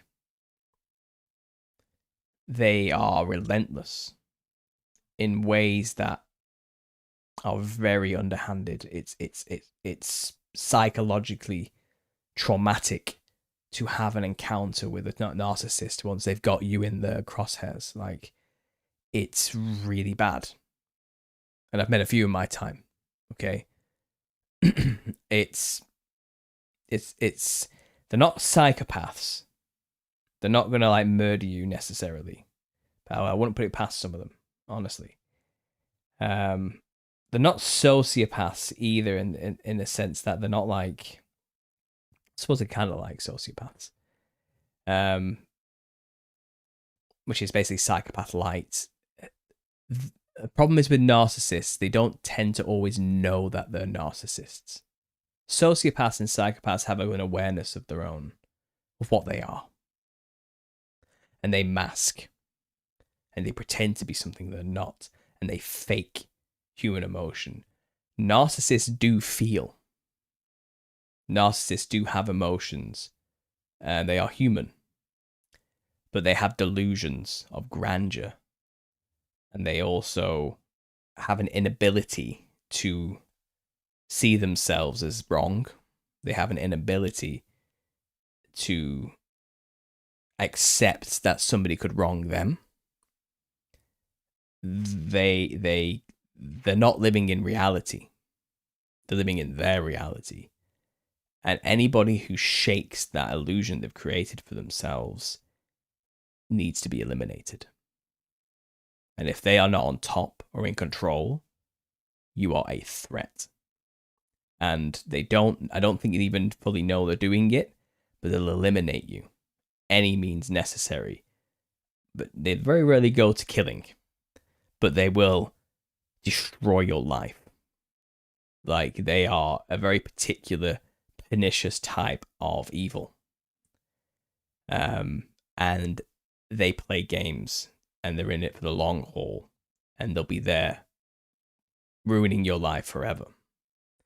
They'll constantly be cutting you off from an ability to succeed. They'll constantly be undercutting you, doing things behind the scenes that you just don't understand. They'll be triangulating and talking and manipulating people to turn against you or cut you out of their life. They'll isolate you as well. And then they'll start gaslighting you, and they'll make you out to be crazy. They'll make you lose your mind. They'll do everything they can to make you feel like you are wrong, evil, and or dumb or stupid, and you deserve everything that's coming to you. They are something else. Demonic is the only way to describe it. I think only if you encounter one do you truly understand the evil involved with that. And when you hear people going no contact with their parents because they're narcissists, yeah. Because unfortunately, that's the only way to save yourself. They need supply. They actually feed off of your attention. Okay? And so long as you are reacting to what they're doing to you, they're very happy to continue. Because that gives them meaning and purpose. Your suffering, your pain, your attention on them, your life being about them, gives them pleasure, power, and helps them sleep at night. Okay? You have to starve them of that. You cut them off. And you remove them, yourself, from their life. Possibly even move like hundreds of miles away so they cannot get into your life and use you anymore like a vampire for their own narcissistic supply. You have to cut them off at the source. You are the source that they're after. You cut it off and you move. You get out of there. You do everything you can to avoid them. You start again in some cases, because they don't stop. They don't know how to stop. And the problem is, a lot of narcissists, there's different levels. There's covert narcissists who do know that they're not quite like other people, but they're also a bit delusional as well, So they're still got their own level of like delusional nonsense going on. The reality is not everybody else's reality still, but they do know. So they're kind of like psychopaths in the sense that they do mask who they actually are with a false persona, kind of. But most narcissists are low intelligent narcissists. They don't know that they are that thing. They're just always been this way, and it's just normal to them. And they think the whole world works like this, and everybody else is like that too. They're just ignorant to their own nature. And that kind of makes them more dangerous, in a way. Because they just go everywhere and burn everything down wherever they go and destroy everything they join. And then move on, completely oblivious that it was them that did it. And they just move from place to place, ripping people's relationships and businesses and lives apart. And will never take accountability for it, or never even know that they were responsible for it. They won't even consider it, because they're perfect in their eyes and they can do nothing wrong, and everybody else is an idiot. It's evil. There's something fundamentally evil about ignorance as well, and the narcissist embodies it perfectly half the time. The low intelligence ones especially do, and the malignant narcissists too. Like they are. You have to go research it. If you don't know already, you have to go and look into this, just to protect yourself when you encounter them, because the problem is, they can fake being a loving, wonderful person to a lot of people. And that's how they usually destroy somebody. Somebody will know somebody's a narcissist and try and tell everybody else. But to everybody else, that person presents as such the perfect individual that everybody loves. You're making that up. You're just jealous of them. You're crazy. and that's how they get you. And then they'll purposefully abuse you, and then make you watch everybody deny it and say, no, that couldn't be the case. And they'll look at you while everyone's doing that. You know what I mean? Like they have that kind of weird, they want to see you suffer dynamic as well. It's really messed up. So for people who have chosen to get away from their parents who are like, can you imagine that type of person having a child? Okay, that child is no longer just a consciousness separate from them, who they need to nurture and encourage to become their own person. No, this child is an extension of me. It's a reflection of me, and this child exists for my purposes and to make me look good. So that the level of control that gets put on that child to perform and to be a certain way, and when they don't act a certain way in public, behind the scenes, they'll get abused, chastised, whipped into shape, and it's kind of, you made me look stupid to everybody else. Who do you think you are? Don't you ever think about me when you're out in public? All you ever do is think about yourself. They'll have that kind of attitude to the child, and a child does not understand that. Okay, but that's kind of what happens. They'll be shaped by that kind of environment from a very early age, and then only when they become adults do they realize that that's what the deal was, because they start encountering people who had healthy relationships. And then they have to go through the horrible process of processing all of that. And then eventually the only inevitable conclusion is you need to cut them out of your life, because they're not going to stop. They're not going to stop doing that. You are their supply. Okay? And you cannot be that. Like, they will drain you of everything and toss you aside once they're done with you, like a vampire. So it's kind of, understand why people are making these choices. Don't get offended that people are, as though it's just something ridiculous, or the generation's just soft or something like this. If you're thinking and acting like that, you're probably the problem. I'm not going to lie, that's probably I'm not trying to be mean, but you probably are the problem. You might be a narcissist or have narcissistic tendencies, and your child just cannot bear it anymore. That might be the situation. And if you say like, oh, well, my child's been acting out, making stuff up, kicking and screaming and shouting and arguing and being unreasonable, and I've been a good parent, I've tried to listen, I've been there for them. It's kind of like, well, you raised them, so why are they behaving like that? They're desperate for something. And you're saying, no, they're just making it up. That's gaslighting. You're a narcissist. That's what you're doing. You're being one. You don't realize it. And can a narcissist be healed? I have no idea. I honestly cannot. I don't know. Is it something they've caught? Is it just a person with demons that is behaving like this? And if they can get delivered, they're free? I don't know. Part of me feels like that's giving them up the responsibility for their actions in a way. And there is this other problem that narcissists gravitate towards Christianity, because Christianity says you can be absolved and forgiven for all your sins, You find a lot of narcissists are in the Christian community for that reason. And then they tend to hijack things, control things, make it all about them, and it becomes this whole horrible situation, and then movements get destroyed, and things get stifled, and it's not about the truth for a lot of people in this. It becomes really, it happens, and it's because Christianity offers this forgiveness of all sins, you can get into heaven no matter how bad you've been thing, okay? And narcissists are just begging to abuse that. That's perfect for them, and those who, and it's rife for abuse by narcissists. Now, obviously, you can't pull the wool over God's eyes. He knows what you really are and what you're really doing and what you're really thinking. So it doesn't mean like they can say all they want that they've repented and they've changed their ways, but God sees what we don't see. So that's the irony of it all, obviously. But they tend to gravitate towards these things because also they can exert control over people through religious means, and authority as well, and a sense of like authority and righteousness over other people, and then they start exerting their narcissistic tendencies through a Christian veneer. It can get really pernicious. And it's kind of are these the tares the Bible talks about that grow with the wheat, that look just like each other, but you just don't know, because you have to wonder, are these people even, they don't behave human. You know what I mean? And they're oblivious too. It's just their nature. It's just what they are. It's really scary. It's really scary stuff. So yeah, there's my. Sorry I didn't answer any questions, but I felt like I had to clear this up. I think people did not understand that video, getting Babylon out of you, and they took it personally.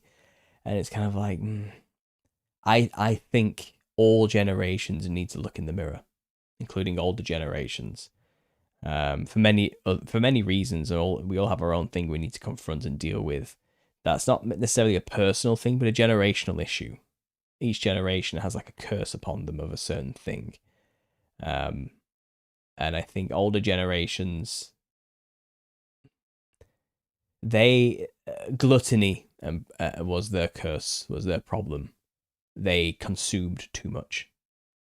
They partied too much. They got into too much debt.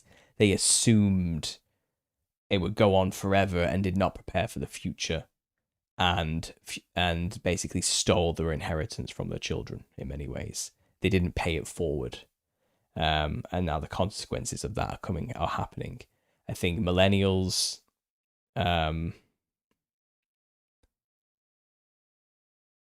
pride was probably a problem for the millennials in a big way. Gen Z, I would say, they're the forgotten generation.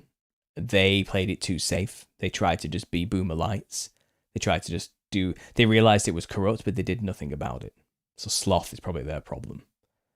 I'm not saying they weren't hard workers, but they knew the system was corrupt and that their parents were squandering it all. But they also realized if I keep my head down and just shut up, I can reap some benefits before it all comes crashing down. And many of them did. They got the house, they got the marriage, they got the mortgage, they got the pensions. They're kind of sorted, just about. Maybe not as much as the parents did, but they just about got all that stuff, and they just sold out to the corporate system basically as much as they could. Not all of them, again, this is not all, but the majority did. And then the millennials were promised the same things, but they didn't get the same results. They were born into a world where they were told to do one thing: go to college, get a degree, get a good job, then you'll get everything else in lieu. And then we did that first step, went out into the world, and that world didn't exist anymore. So wrath and pride and anger is probably the millennials' problem. Like, we're angry, confused, and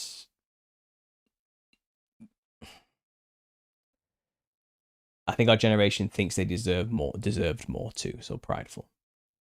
Now Gen Z, I think lust is their main problem, and also they're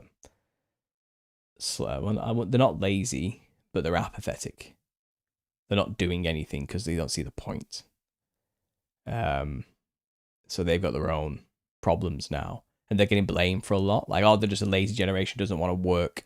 It's kind of like, yeah, but you created that world for them, where working is actually a net loss than a net gain for them. Like, they've done the math and they've realized there's no point in working. They can get more money by not working, by just going onto the dole and the system instead. It's kind of, and even if they did work, nothing they earn will ever be enough to get anything of value or meaning from the world, because everything's cost too much now and is out of their reach and is completely unattainable. So they've given up, and every generation wants to blame the other generation for this, and but realistically, there are nefarious, evil people who have orchestrated the world stage to create these living situations. And it's the banks that did this to us. It's usury that did this to us, that caused this mass inflation problem and this disparity issue. It's people in positions of power that did this to us, and we're all blaming each other, But in lieu of going and taking out all these rich people and the leaders of these elites of these places, the only way we're going to heal if we take accountability for being fooled. That's our fault. Like, yeah, we got tricked, but at the same time, shame on us. We had plenty of opportunities to realize we were being tricked. they didn't exactly hide it, you know. So again, accountability is what it comes down to. If we're going to get any healing at all, we have to each individually take accountability for our role in all of this. You know, that's our problem. Anyway, I've gone on for a while. Yeah, that's put me up to the 2-hour mark there. So I am going to have to start calling this stream a night. It's been a good one. It's been therapy for me. I feel like I've got a lot out. I've ranted quite a lot there. I've not really shut up, and I'm sorry. I couldn't help myself. While I'm talking here, let me see if I can actually find the good version of the song, because I did want to show you the second pass of the song I'm working on, and I'll play that out to end this show. If you are interested, I do have a big box here of my book, The Nephilim Look Like Clowns. You can get yourself a hard copy for £60 to my PayPal, and I'll ship that anywhere in the world, wherever you are, signed by myself, packaged here, and sent out in the post. To the 2 people who have bought a copy a week or 2 ago, I'll be sending these out as soon as I can, okay, because I've got them now. That'll be happening. But yeah, if anyone wants to get on that delivery, just email me at understandingconspiracy@gmail.com, and we can get that sorted for you. It's a good way to support me, and you get something in return as well, something special, something different. Also, consider following me on Patreon. That is actually a really good way to support me, because they take very little in terms of a cut, because I'm on like a founder's plan or something. So that's actually another really good way for extra content where you get something in return, but also it helps support me in a big way as well. So please consider becoming a Patreon member. That would actually be a good way for me to sustainably continue doing this. If something did go horribly wrong and YouTube just took it down, same for the book. That's another income if YouTube suddenly just decides I've said enough. You never know when that could happen. So please consider that, guys. That's just me asking there. If you want to support me, those are the best ways. But other than that, like I said, I'll play this song out just to end the show. Let me know in the comments what you think. I'll be back soon with a live Q&A on Wednesday. I do have some guests lined up and some podcast visits I've been on, and I'm going on soon as well, which I'll upload to the channel throughout the week. And I'll try and kick out another video here and there when possible. But I'll leave it there, guys. Thanks for listening, and as always, God bless.